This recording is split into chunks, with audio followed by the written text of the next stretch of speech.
One, two, 1, 2, 3, 4.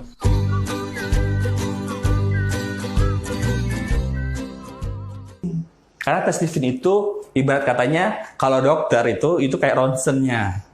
Tes lab, gimana kita mau tahu penyakitnya apa kalau belum tes lab, belum di ronsen, saya nggak tahu kan. Nah, akhirnya kalau emang ibu niat benar-benar pengen anak lebih enjoy kuliahnya, pengen enjoy dalam hidupnya, tes Stephen dulu bu. Tapi anak saya di Jogja mas. Terus dia akhirnya saya tanya, lebih baik keluar uang sekian tapi nggak rugi sekian atau tes aja bu? Mendingan tes sih. Nah dan saya waktu itu lagi diklat. Akhirnya dia datang terbang dari Jogja ke Bekasi dan tes. Ternyata hasil tesnya adalah feeling introvert. Wajar, tiap hari dia ngeluh karena dia motong-motongin hewan. Dan saya tanya, nanti misalnya kalau kerja akan kemana? Kata dia nanti kerjanya bisa di lab, kata dia. Sering ketemu orang nggak? Enggak. Akhirnya saya jelaskan menurut konsep Stephen yang paling cocok tuh psikolog, ya kan? Jadi pembicara, trainer. Kebetulan apa dek? Kebetulan kak, saya diam-diam sudah ini, artinya tes masuk di Unpad, ngambil psikolog. Nah kan, itu kan berarti rezeki dia ya kan. Nah tapi dia masih bingung. Apa iya ya? Ternyata golongan darahnya A. Kenapa dia bisa ngikutin di biologi? Golongan darahnya A. Jadi dia mau bagaimanapun orang thinking atau orang A ada skeptis-skeptisnya kan, nanya-nanya terus kan. Nah pula sebagai seorang promotor kita kan nggak boleh. Kamu harusnya pindah ke sana, nggak boleh. Tapi serahkan pilihan sama klien. Kalau kamu mau hidupnya lebih enjoy, nanti kerjanya lebih enjoy, itu kalau sesuai dengan konsep Stephen, itu di psikolog. Tapi kalau kamu mau emang itu jalur sukses kamu, emang itu kamu pengen bersusah payah di situ dan ingin mati dikenal sebagai seorang ahli biologi, kuliahnya di biologi. Pulang dia galau. Ternyata dia dalam hati pengen banget ke psikologi. Tapi hal yang membuat dia nggak jadi pindah apa? Yang buat dia ragu pindah apa? Karena dia sudah punya teman banyak di biologi. Jadi kalau pindah nih teman-teman aku gimana? Katanya kan ya. Jadi yang ngeberatin dia justru bukan jurusannya, tapi rekan-rekannya ya kan. Teman-teman udah deket 1 tahun kuliah bareng-bareng, ngobrol bareng, makan bareng gitu.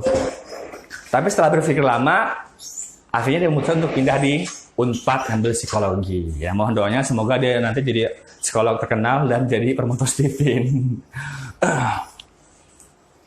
Satu lagi, jadi trainer yang inovatif. Nah, ini juga teman saya, rekan saya. Dia menjuluki dirinya motivator muda. Selama ini dia merasa dia orang yang paling berperasaan, paling empati, ya kan? Dia ngerasa feeling banget lah. Kak, saya mah feeling, Kak. Nggak mungkin yang lain, katanya kan. Dia ternyata sudah kepo-kepo tentang Stephen.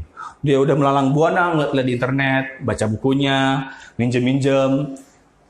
Dan dia merasa, waktu itu saya bilang, kalau mau itu harus dites, biar kamu tahu, kamu benar-benar feeling atau bukan. Dia bilang, Bang, kalau saya tes, dan bukan feeling dan bukan intuiting, Stephen salah. Buset orangnya kan, wah, Stephen salah kata dia kan.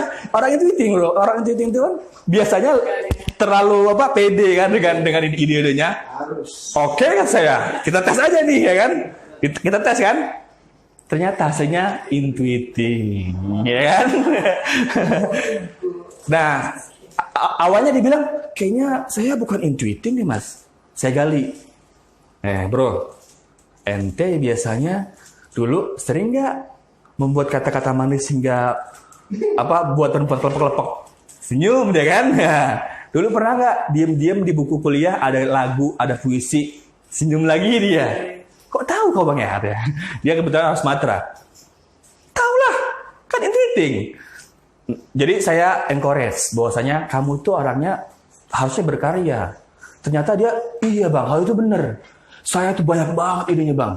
Bahkan katanya ruang guru, saya udah punya ide untuk buat ruang guru. Tapi keduluan sama Umar Usman kata dia kan. Dia seorang intuiting ya. Akhirnya saya sebenarnya punya platform, dia ngomong banyak tuh yang dia omongin ya kan. Sekarang dia makin pede untuk menghasilkan karya. Jadi Yang dulu lagu-lagunya ditulis di buku-buku waktu kuliah, akhirnya dia dibuat lagu dan diupload di YouTube. Jadi waktu dia tetap jadi motivator, tapi setiap dia ngisi, dia nyanyi dengan lagu ciptaan sendiri, ya kan? Jadi orang itu jadi hidupnya semakin enak. Jadi dia makin pede melakukan ide-ide baru. Terus belajar dia. Yang selanjutnya adalah lebih mudah memotivasi anak. Nah, ini juga ada salah satu kasus pengalaman nyata. Jadi ibunya tuh thinking, bapaknya intuiting, ya kan? Artinya apa ini? Artinya kan suami ditaklukkan oleh istri. Anaknya kalau nggak salah satu sensing, satu intuiting, satu thinking. Anak yang intuiting tiap hari main Lego terus. Rumah itu udah kayak kapal pecah, miring, dikocok-kocok, ya kan? Udah pecah, miring, dikocok-kocok. Ibunya yang thinking tiap hari marah. Masya Allah, nak, bingung terus. Tiap bangunin pagi-pagi harus tepat waktu. Jam 7 bangun. Anaknya setiap dibangun kayak gitu, nggak pernah mau langsung bangun. Tapi kalau bapak yang bangunin, nah, udah pagi loh, gini. Tapi nggak pernah marah, anaknya bangun. Dari hal seperti itu, orang tuanya terlalu pengennya rapi. Orang ibu thinking pengennya rapi, bersih. Sedangkan anak yang thinking pengennya, bagi mereka hal seperti itu kreatif. Bagi orang thinking itu kok acak-acakan katanya. Akhirnya setelah tes Stephen, jadi orang tuanya mulai sering mengelus dari yang tweeting. Anak saya tweeting, sabar ya kan. Akhirnya apa? Ada salah satu kamar dibuat untuk arena bermainnya anak tweeting. Terus setelah ada yang mau hancur gimana di kamar itu, tapi jangan di luar, ya kan?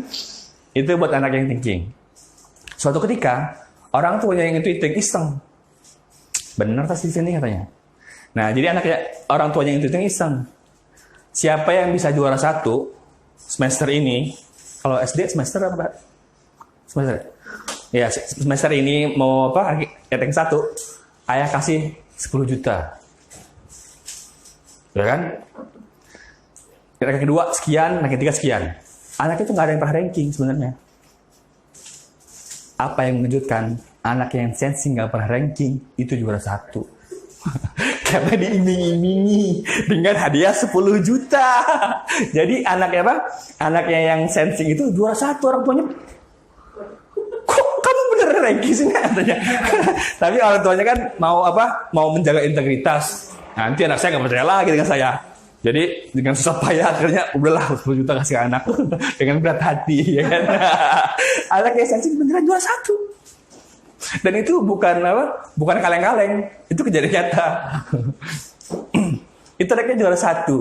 Besoknya setelah itu kita kasih tahu, kan biasa orang intuiting itu kan maunya yang tinggi-tinggi aja.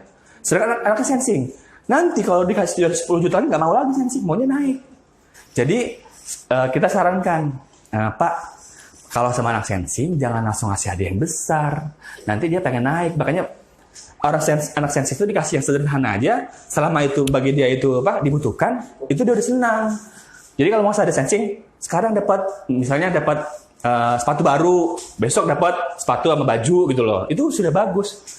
Ya biasa orang itu tinggal mau yang kecil-kecil kan. 10 juta sampai mau. Dapat anaknya kan.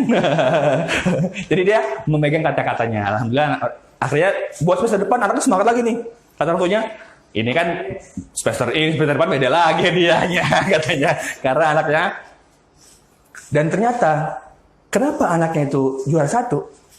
Ternyata itu juga mereka bekerja sama. Jadi anaknya yang intuiting, satu thinking, ngajarin adiknya yang sensing dia juara 1.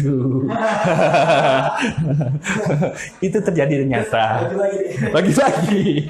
Itu pintar sekali mereka. Jadi kalau lebih tahu Stephen itu lebih enak jadinya. Itu pun terjadi dengan di keluarga saya. Adik saya yang sekarang masih SD, dulu masih TK, orang tua saya selalu bingung nih adik saya nih. Adik saya tuh sensing extrovert. Setiap sekolah TK, kalau TK tuh ada uang jajan, ada uang tabungan. Nah, pas akhir bulan dicek sama ibu. Tabungannya, udah berapa nih tabungannya adik? 0. Waduh, ini gimana Bang?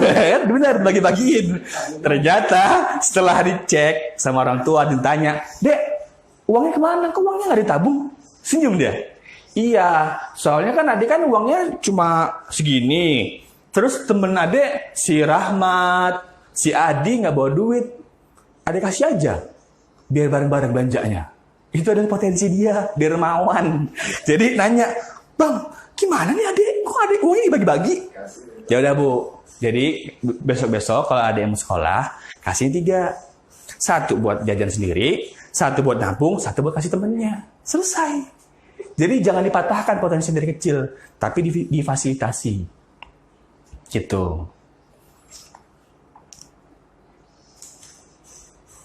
Nah, selanjutnya adalah nature vs nurture. Ada yang pernah dengar? Nature bukan nature tapi ini adalah perdebatan sepanjang masa yang selalu terjadi dari zaman dulu hingga sekarang. Nature itu percaya bahwasanya sesuatu itu pasti ada campur tangan Tuhan. Jadi ditakdirkan seperti itu. Bakat itu bawaan lahir. Sedangkan nurture enggak. Udahlah kalau masalah ilmu pengetahuan enggak usah bawa Tuhan. Gitu. Jadi ini sama aja kayak ini. Simpang siur dari zaman dahulu kala selaras kayak orang Darwinian, orang-orang yang percaya dengan teori Darwin. Manusia itu dari monyet. Terus yang bilang, emang Bapak mau disebut monyet? Enggak sih, gitu ya kan. Jangan mau. Dan agamawan, semua orang yang punya agama percaya, enggak dong. Manusia itu dari Adam. Itu sampai hari kiamat akan begitu aja. Darwinian akan selalu berpegang teguh bahwasanya manusia itu dari monyet. Agamawan yang punya agama Islam, Kristen dan apapun agamanya akan percaya, enggak, manusia itu berasal dari Adam. Karena semuanya adalah turunan Nabi Adam. Nah, sama sepertinya nature dan nurture. Dari dulu itu nggak pernah nyambung. Sama kayak kata siapa tuh ya, yang fisikawan terkenal, yang jalannya begini, Stephen Hawking. Bahwasanya udahlah nggak usah bawa Tuhan kalau ilmu pengetahuan katanya. Tapi Tuhan tuh nggak ada, katanya kan. Tapi orang beragama bilang Tuhan tuh ada. Jadi ini selalu berseteru. Dan alhamdulillah Stephen itu punya jalan tengah. Jadi kalau alirannya itu percaya bahwasanya nggak usah ngomong Tuhan lah. Kalau Stephen percaya pasti ada celupan Tuhan, ada sibuho, ada sesuatu yang terkait dengan Tuhan. Orang ini sensing, orang ini intuiting. Itu contohnya. Jadi kita mencari lingkungan yang